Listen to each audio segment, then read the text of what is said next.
Welcome to the Living to 100 Club podcast. Here's our host, Dr. Joseph Casciani. Hello and welcome. You're listening to the Living to 100 Club podcast, where we explore the psychology of aging well. I'm your host, Dr. Joe Casciani. Each week, I speak with experts and thought leaders about how to stay resilient, purposeful, and engaged, because growing older isn't just about adding years, it's about shaping them with intention. This podcast is part of a broader Living to 100 mission, helping individuals, families, and professionals approach longevity with clarity and confidence. After all, aging well isn't accidental, it's practiced. And that's what this podcast is all about. You can learn more at livingto100.club. Now let's get started with today's program. In today's episode, I speak with Doctors Jenny Hledik and Thomas Andriacchi, co-creators of KneeMo, an innovative smart knee wearable designed to reduce pain and improve muscle function during movement. Knee osteoarthritis affects millions of adults and often begins silently decades before symptoms appear. As cartilage deteriorates and pain flares, many people reduce activity, accelerating quadriceps weakness and joint instability. The result is a cycle that threatens mobility and independence. Our guests explain how KneeMo uses real-time motion sensing and targeted vibration to enhance function of the quadriceps muscle while walking. Before we get started, let me do a little background description. Thomas Andriacchi is president of Somatex Design, Inc., co-inventor of KneeMo, and an emeritus professor of mechanical engineering and orthopedic surgery at Stanford University. Over his 50-year career, Dr. Andriacchi has led pioneering research in knee joint biomechanics, translating scientific insights into practical clinical solutions. Jenny Hledik is Chief Operating Officer of Somatex Design and co-inventor of KneeMo. She holds a doctorate in biomechanical engineering from Stanford University and brings over 20 years of experience in musculoskeletal biomechanics research and clinical trial design. Welcome to our program to both of you. Thank you. Thank you. Oh, great. Glad to have you with us today.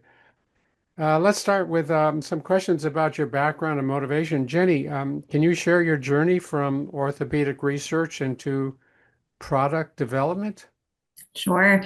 Tom was actually my PhD advisor. That's how we met at Stanford.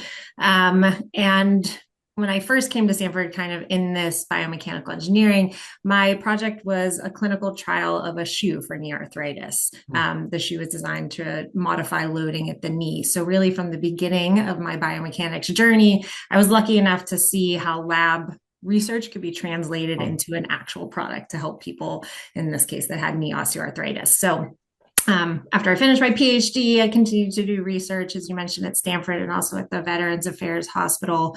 And I continued to work with Tom studying knee pain and conditions like osteoarthritis and ACL injuries and meniscal tears, and looking for ways to really non-invasively reduce pain and also improve function. And I also spent some time at a couple of medical device companies. And as you mentioned, my background, I also have a background in clinical trials. And there I was really helping with the clinical research to be able to show that the products were doing what we hoped they would do, right? And designing the studies to do that. So I really kind of love that process of taking a research concept and bringing it to a physical product that can help people. And so it's nice to be able to pair the biomechanics background with that in product development. So it's been a good journey since my very start. Yeah, the research is important, but it's also important to bring that research to the public, to the consumer. Sure. That's very true. And Tom, what inspired you to launch a technology venture after retirement? Yeah. Well, it actually started a long time ago. I got my PhD in 1974, as a mechanical engineer. And I read an article in Time magazine that said the coming epidemic of facing the older age population was osteoarthritis. Uh-huh. And they described it as a wear and tear disease. And I thought, I'm a mechanical engineer. I know about wear and I know about tear and I know about mechanical things that break down systems. So I said, I can possibly solve this problem quickly with my great engineering theoretical background. Yeah. So instead of going in and working in industry with a degree in mechanical engineering, I decided to take a postdoc in an orthopedic department. And that's how I now have a joint appointment, or had, between mechanical engineering and orthopedics. And what I found when I was in the orthopedic department, that the theory I had learned in mechanical engineering didn't quite solve all the problem. And in fact, we still don't know the fundamental cause of osteoarthritis. Mm-hmm. So I said, well, maybe I can look at how to deal with symptoms. And I said, well, I'm still a mechanical engineer. Let me look at it from a mechanical point of view. And, the beauty of being in an orthopedic department is I could see what was happening in patients that got the disease. And one of them was, in a wear and tear sense, the knee joint in particular was vulnerable to the conditions that were similar to a tire wearing out. The cartilage wears out under the knee. And I said, well, maybe it's an alignment problem, because I saw a lot of patients with knee osteoarthritis that their knees were malaligned. And I thought and so I studied that, and I found out that there wasn't a direct relationship between their alignment and whether the disease progressed in them or not. So there was other factors involved. And in fact, Jenny mentioned the shoe she worked on. That was kind of to dynamically realign the knee the way some patients did, to avoid the disease from progressing. So what I found is it was a mechanical system that we could address. And that led me to look at a lot of different mechanical issues and the complexity of osteoarthritis. And the very last project I had at Stanford was one where we could overcome some of these major problems by actually creating a device, which is now called KneeMo, that let the patients figured out how the patients could change the way they walked to reduce the risk of the disease progressing. And it had a lot of theory behind it that included not just mechanics, but neurophysiology and other things like that, which we might get into a little bit as we talk. But the basic finding was, because it was so complex related to other methods, we said we had to do a clinical trial, because I didn't know it was going to work in a clinical trial. The clinical trial was so successful that I couldn't retire, even though I was at the age when they said it's time to go out to pasture. And I love doing this so much that I didn't want to retire anyway. So I started a company, and then Jenny got involved, and it was to develop KneeMo to make it available to a lot of people, which I think is going to really be helpful for. And we can talk about a little bit about the way that helps people as we go on. But I wanted to keep doing this, basically. I'm 78 years old right now, and I'm not going to quit. So, all right, that's a good number. I like that number. Yeah. So how common is knee osteoarthritis, and when does the actual degeneration begin? So if you think about chronic knee pain in general, it's estimated about 1 in 4 people suffer with chronic knee pain that limits activity. And then if you're really looking at like age 50 and older, the most common cause for this chronic knee pain is knee osteoarthritis. And as Tom already mentioned, it's a chronic joint disease. There's no cure for it. It can affect all parts of the body. So the knee, the hand, the hip, but the knee is the most prevalent joint that is impacted by osteoarthritis. It's estimated to impact about 375 million people worldwide who have knee osteoarthritis. So it's a huge global problem. And what happens within it is, as Tom mentioned, the cartilage, or that smooth surface on the ends of the bones, gradually wears away. And you have other changes within the joint as well. And when that happens, you get pain, functional limitations, stiffness, and there is no cure. So there are treatments to help try to alleviate pain, but there is no cure to reverse knee osteoarthritis. So typical onset would be in your 50s, but it does affect younger people as well. So if you've had something like an ACL tear, which is a pretty common sports injury, or a meniscus tear, that places you at an increased risk for developing knee osteoarthritis. So in about 10 to 15 years after you have an injury like that, about 50% of people will have symptoms of knee osteoarthritis. So if you have an ACL tear when you're 20, that means by the time you're 35, you could potentially have knee osteoarthritis. So it's a big global problem. There's a pretty high incidence of this condition. And so I know a lot of your focus has been on the quadriceps. And how does chronic knee pain contribute to quadriceps atrophy or disuse? Well, one of the things that happens with knee pain is you get an inhibition to use the quadriceps, that it turns on. And what happens also is, because Jenny and I have studied how people walk with knee osteoarthritis. And one of the things that really emerged from a lot of conditions that cause knee pain is you walk with a shorter stride length and a straight knee. You don't bend your knee during the part of stance phase when you're walking. And by doing that, you don't use your quadriceps as well. So by not using them, they, like any tissue in the body, if you don't use it, it atrophies, it disappears or weakens. And so what we also found, and not just from our own studies, but even in studies of rehab and therapy, is that one of the key issues in treating osteoarthritis or even ACL injuries, like Jenny mentioned, is the loss of the quadriceps. And if you can restore those in rehab, which can be difficult, it will help the prevention of the pain, the disease progressing like osteoarthritis, and it's a benefit for the patients. So we thought, well, now can we do something that gets people to use it, not just during rehab or doing an exercise in the clinic, but while they just go out and take a walk or do other activities, play pickleball even. We tried, a lot of different approaches, and this one where we apply the vibration at different phases of the walking cycle will stimulate the use of the quadriceps and take away the pain during movement. And so it helps, because even if someone is going through rehab in the clinic, and then they just go out and walk and don't use their quadriceps, the rehab doesn't take as well as it would if they're using it every day.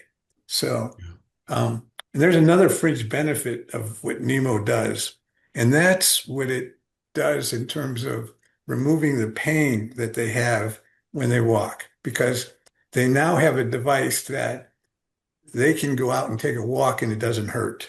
So they don't have as much resistance to maintaining the normal activities of daily living. So, and that's common.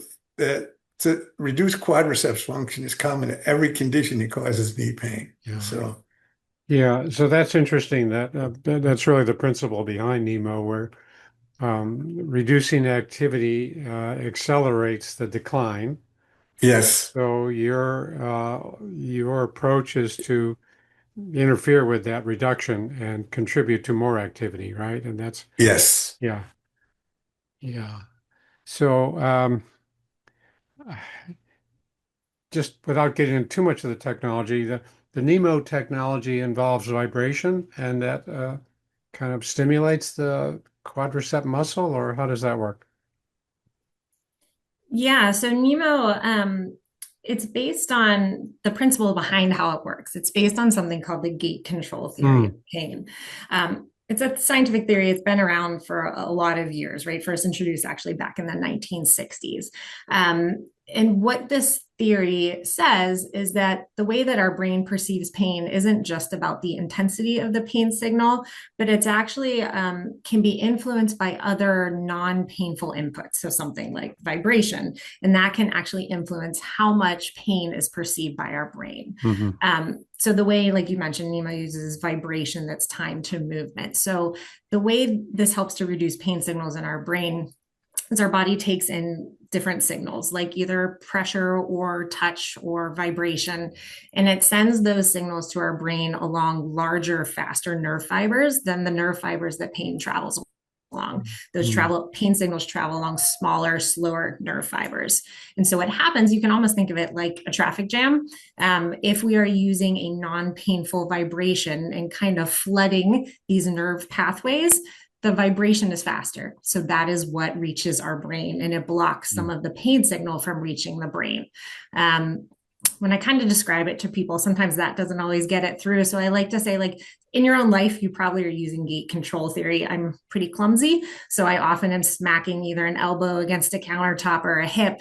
And I often find I will rub instinctively the area around where I just hurt myself. And you're actually doing gait control theory on your own. You're sending your brain signals of touch that are faster than the pain signals. And so you can kind of reduce the amount of pain that you feel. So KneeMo's using that same principle, just using vibration and timing it specifically to your walking cycle. Okay, so the KneeMo really has two basic effects. It stimulates the quadriceps, or allows us to use the quadriceps more efficiently, and it also helps to reduce the pain that's incurred with that movement. So how I think it's a great product, by the way, and I know we talked about this in our earlier call, but how does this technology compare with knee braces or other approaches to knee pain? Yeah, so Go ahead. Yeah. you want me to take it? Is it okay? Yeah. I'm losing my voice anyway. So. We named KneeMo for what it was designed to do, keep your knee in motion. If you think about traditional knee braces or those knee sleeves, they're really something that is trying to restrict movement to reduce pain. KneeMo is really kind of taking the opposite philosophy. It is actively working with your movement to reduce pain and keep you active. So we want to keep you moving and have you have normal function. Traditional braces, they're supportive, but they actually restrict movement, and they don't promote activity. They aren't something that is promoting activity. Whereas with KneeMo, it's providing the vibration, but only if you're moving. So it is specifically designed to keep you active and to reduce your pain while you're being active. And, activity has a whole host of other benefits, Tom mentioned, and he touched on. So, our design principle was to make it something that would reduce pain during activity and keep you moving. Yeah. So what are the braces good for then if they don't encourage walking, or those compression sleeves? What are they for? Just to keep our knee kind of going out of balance? They give some stability to the joint. Oh, stability, yeah. And they also, the compression is a way of using a bit of the gait control theory as well, because if you press on a certain area, it will be similar to what a vibration does, but it doesn't have the power of the vibration. So the vibration really shoots up those nerves that go to the brain and help sense pain. And it's one of the more sensitive things that provides that gait to knee pain. One just brief also addition to that is that the way KneeMo works is it either dilutes the pain or gates the pain on the neural pathway to the brain. It doesn't matter what's inside the joint that's causing the pain.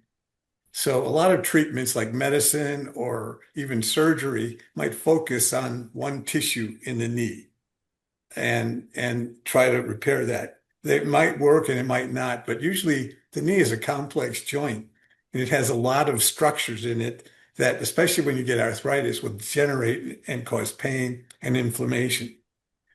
Now, so certain treatments focus either on inflammation, like some drugs do, or certain tissue in the joint, or it's like stability. Some of the braces will even change the alignment of the knee. Uh-huh. Okay.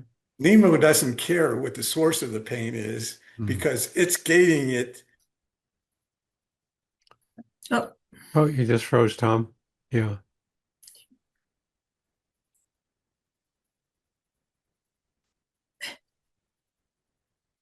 Mm. Uh, he should come back. Jenny, can you pick up with that? The yeah. movement doesn't care about the source. Oh, he's back. There's Tom. Okay. You froze for a second there, Tom.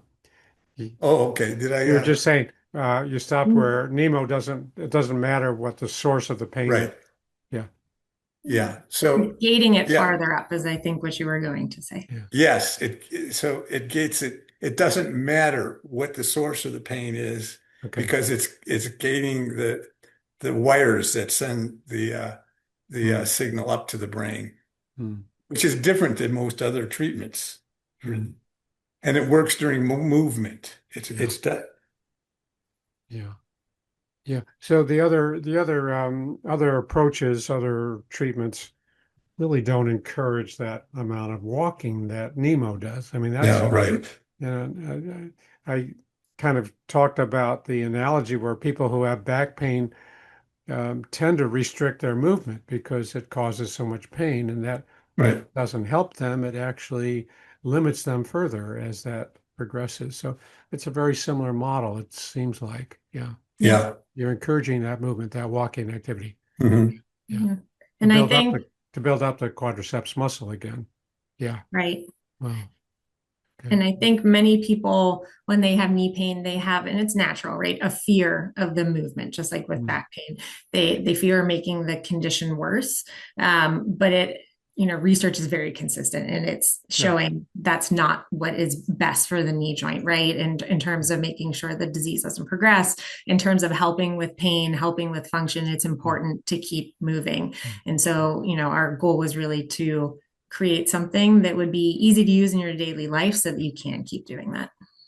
Yeah, on a practical level, that makes so much sense. I mean, I'm a novice here, but it makes so much sense. Anything that will encourage that increased activity, because that's what we need on so many different levels. Right. Right. Yeah. Tom, you mentioned the outcome or the research study, your clinical trial. Can you share what the results were and what you learned?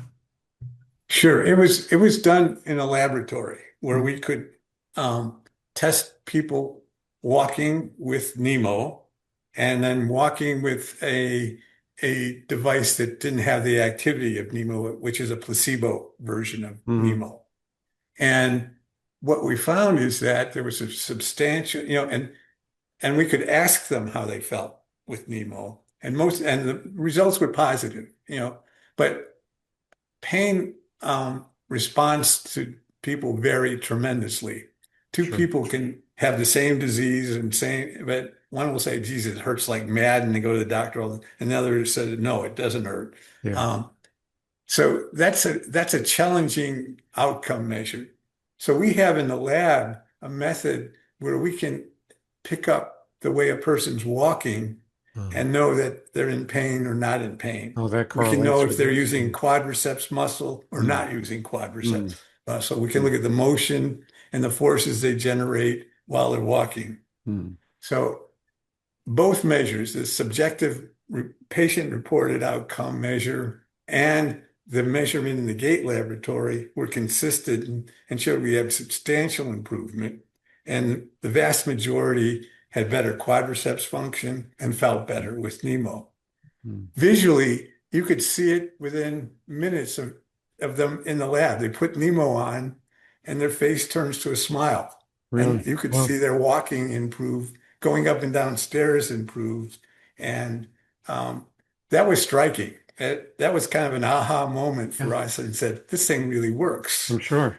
Yeah. And it kept me from going into retirement. And that's what I'm doing. Yeah. We got life again. How many subjects?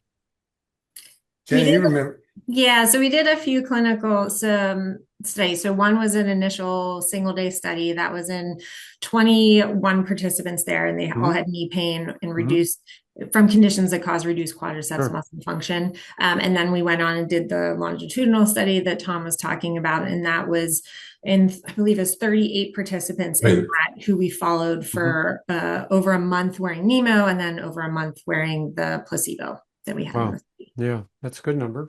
That's a good number. And there was it used a crossover study design. So each patient with their own control. We did, Yeah. and they didn't know that whether they had our device or the placebo device, Yeah. So that gave us more statistical relevance to the study as well. So you relied on self-report, that's subjective reports, but you also could detect or you can measure the way they were walking, and that correlates with how much limitation they incur or allow. Yeah, fascinating. Are there specific, I know you're still early in your development, not development, but progression. Are there specific patient populations that this is better suited for, KneeMo? So it's really made for people with chronic knee pain who want to stay active. Our clinical work was specifically in participants who had knee pain because of knee osteoarthritis or prior ACL tears or meniscal tears. Those are all, as I mentioned, conditions that actually also are known to impair quadriceps muscle function. And then we also did some research in post-total knee replacement subjects. And, knee replacement is done when you're kind of at the end of osteoarthritis, when there's no other treatments that are really giving you relief. But unfortunately, about 20% of people continue to have symptoms even after their knee replacement. So they have some disability there. And so we looked to see, could we have improvements in this post-total knee replacement population as well? So we've done some initial work there. And this is also a population where quadriceps function preoperatively actually can predict how well you do postoperatively. So we think there's potential for KneeMo, both sides, right, to get ready for your surgery and then potentially afterwards as well. Wow. So how does KneeMo relate to physical therapy? Is it a replacement, a complement, or substitute? What, you still need PT or? Tom, do you want to take that, or would you like? Yeah, I think it's both. Okay. It can be used independent of PT, but when someone gets to the point where they need PT, it can complement PT because you go to the clinic and you get your exercises, and the doctor says, or the physical therapist says, go out and make sure you walk or be active, but he doesn't know if you do or not. KneeMo actually reports that. It does. Interesting. Yeah. And So it can be transmitted back to the doctor as well. So, in fact, in our clinical trial, we didn't tell the patients. We would know they were supposed to use it. I think was generally 1 hour a day. Yes. They ended up using it 3 hours a day on average, and but they didn't know we were monitoring that as well. Wow. Yeah. So the medical system, the healthcare team can get feedback about the progression of the walking, that activity. Right. That's great. Sure. So how about for older adults, or, I don't know what age ranges you've covered, but, people who haven't had terrible knee osteoarthritis, but maybe in their 70s or 80s, walking gets to them. Is it going to work for that age group? Yeah, it is. So when we designed it, we wanted it to be as easy to use as possible, right? That was kind of a consideration we had, that it needed to be easy to use by people who are really into tech, but also people who maybe aren't as comfortable with it. So KneeMo, we developed it so that you really just put it around your leg. So there's two bands. You put one above your knee, one below. You power them on, and it automatically starts working. So it's going to automatically start sensing your movement and adapting in real time. You don't have to do anything. We have an optional app. So if you want to change the intensity of the vibration, or I use it for running, if you want to say, hey, I'm going to go for a jog, you can do that in the app. And that just makes sure that it's going to continue hitting every step that you're taking. It changes the algorithm that it uses to process the motion data slightly if you choose cycling, or if you choose a sport like tennis or running. But that's optional. If you want to just go for a walk, it comes pre-programmed to work really well for that. And so we wanted it to be specifically really easy for people to use. Yeah, that's great. So if you get the app, you can really customize it more so. Yes. Yeah. Okay. What are the cost considerations? Do we need a physician order for this, or how does that work? It is not. So it's not prescription. You Uh-huh. can go right to our website and buy it. Website. It's not currently covered by insurance, but we do have FSA and HSA eligibility, and you can do that right on our website. It's a single time cost, true single time. So even if you're using the app, there's no additional fee for that. It's $499. But if you think of it, we like to kind of think of it, it's that one-time cost, and then you have it available whenever you need it. So anytime in the future, you can just pick it up and use it for your daily support. Sure. Do people ever buy two sets Yes, for both we have knees? both knees. Yeah, we do. Oh, And you can okay. set the settings different on them by connecting them each to the Hmm. app for what feels best for each knee. Yeah. And how long has it been on the market? A So year? it's in development for 10 years, and then we launched it last year. Last year. Sure. So you expect perhaps to get some health insurance coverage or kind of reimbursement from health plans? So it's something that's definitely on our radar. It's that's an endeavor to Yeah. do, but it's something we think is important, and so we've been looking into that and speaking with some experts to find out what options there might be for us there. Yeah. It's certainly more of a preventive device, so I could see where Medicare should seriously consider this. I mean, the alternatives are in disability and possible surgery, knee replacement. I mean, the prevention aspect is really powerful here. Yeah. Also looking to promote it to companies where the workers are subject to getting knee pain, like Sure. UPS delivery people and things like that. Yeah. And we're just initiating some Yeah. activity in that area as well, because it could be a big benefit to them in terms of lost work days and just happier workers too. Cutting off their But workers' actually, it kind of feels good when you wear it, the vibration.